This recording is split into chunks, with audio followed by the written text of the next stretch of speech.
विजयनगर सर्वात स्वच्छ आणि सुंदर बनवा, म्हणजे देश विदेशात ते अद्वितीय ठरावं आणि यासाठी जो काही खर्च येईल ती अवश्य करावा. आणि मग मुख्यमंत्र्यांनी आपले काम सुरू केले. काही दिवसातच चोहीकडे विजयनगराच्या सुंदरतेची प्रशंसा होऊ लागली. काही काळानंतर राजदरबार भरला. महाराज खूप खुश होते.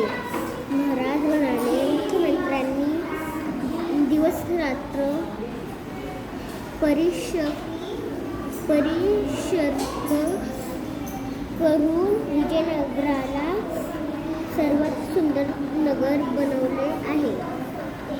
देश विदेशामध्ये विजयनगराच्या सुंदरतेची प्रशंसा होत आहे.